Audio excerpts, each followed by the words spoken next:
What up? It's Jimmy from odds.com. We just broke down every single game on the NFL card starring Rob Bebenek, special guest, the whale capper. If you want to watch the whole video, it is exclusively on odds.com. Just hit the link on the bottom of the screen. It will take you right there. Let's move on to the Detroit Lions at Carolina Panthers. 4-5 Lions, 3-2 on the road at the Panthers, 3-7, 1-4 at home. 65 Fahrenheit, partly cloudy, 3 miles per hour in Carolina on Sunday. This game is off the board. Is it off the board everywhere? Well, we had the total at some license. The offshores have it off. On licensed books, we have a total at 49. And we have the Panthers at either 1.5 point favorites or 2.5 point favorites. So let's go with that. Let's go with that. Okay. Prince of the City, man, I love Prince of the City. I was thinking about him watching the Giants beat up on the Eagles. I was like, man, Prince of the City leaves Vegas rich. All right.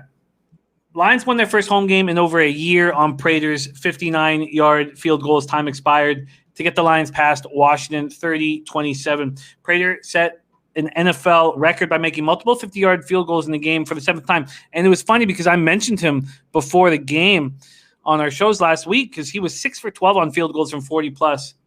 And he stepped up. He stepped up in a big way. Got me 16 fantasy points. No big deal. Oh, yeah, no, I feel you. It was impressive. Lions were up 24-3 midway through the third, and I did catch on that first half under.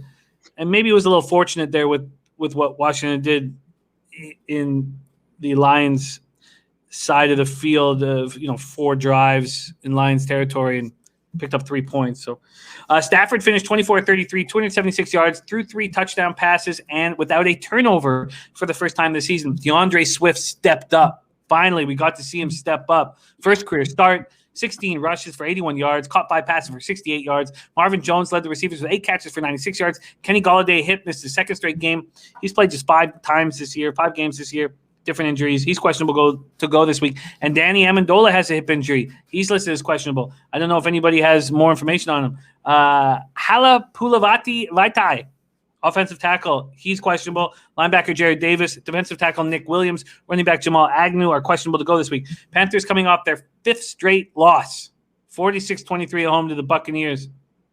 I'm just so angry at myself for somehow going 1-2 in that game. I mean, it's just I was all over the Buccaneers, and I go 1-2 in a 46-23 win.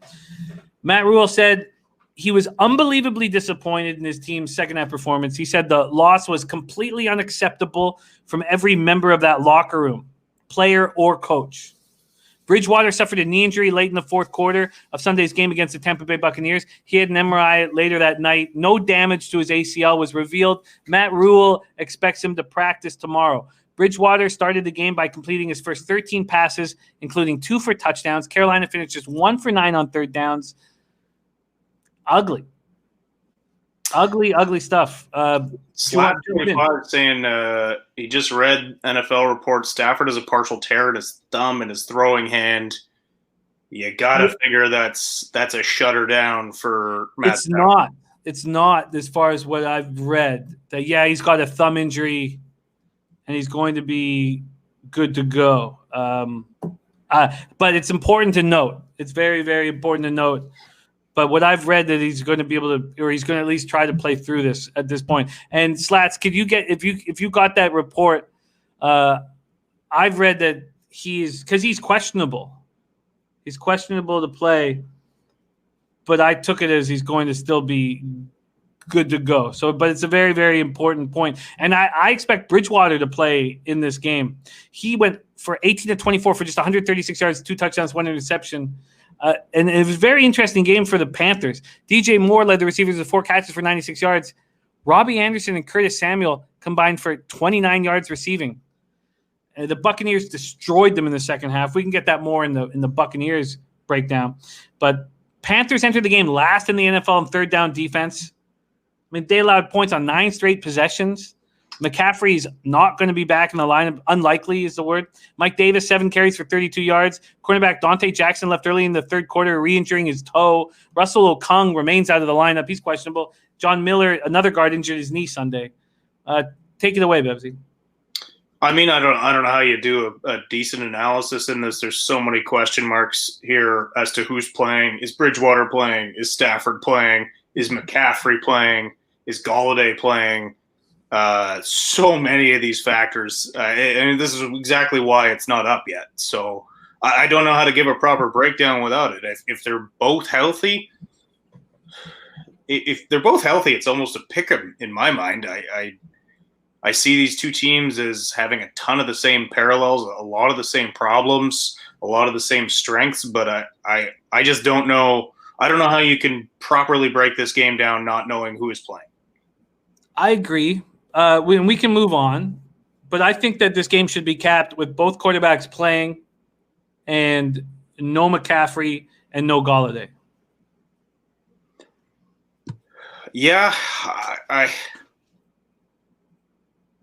I mean, if that's the case, if they're both playing, I guess it depends on which injury is more debilitating to which quarterback. I'm sure that Bridgewater will be playing with a brace on. He won't be terribly mobile, but it's not like there's a tremendous pass rush from the Detroit Lions that's going to be problematic. I still think there's more playmakers on Carolina than there is on the Lions, but the Lions end up being sneaky good sometimes, and DeAndre Swift had a breakout game. I wouldn't expect him to do that 2 weeks in a row, but it's nice to finally see him. I don't know if they're going to lean on him a little more down the stretch. I feel like it would be smart on behalf of the Lions if they plan to move forward with Stafford to rest him here. Like, I don't know if I agree with a lot of the decisions Matt Patricia has made. I don't know if he's going to be there next year. And again, Matt Rule he's got that team believing in what he's doing at least. So I lean Carolina, but again, I need to know who's playing, and I need to know just how healthy these guys are. Yeah, more information needs to be figured out. Robert Allen says Chase Daniels is a really good backup. I don't know. I think both quarterbacks are going to play. I think Stafford's going to play. I think Bridgewater's going to play, and I think McCaffrey's going to be out, and I think Galladay's going to be out. But that I don't really have any idea on. And if that's the case, okay, let me ask you this. We'll move on after this, Bebsie. The Lions were up 24-3 in the third quarter and couldn't seal the deal. Do you trust them at all from a betting standpoint moving forward? No, of course not. That's been problematic for them all year. And again, a lot of the time that comes down to coaching.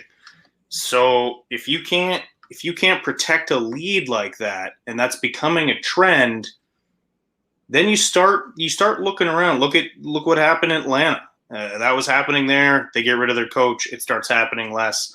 If you don't have faith in your coach, which it really seems like the Lions don't anymore and probably never should have, then yeah, I see them struggling going forward. All right, we'll move past Carolina, Detroit.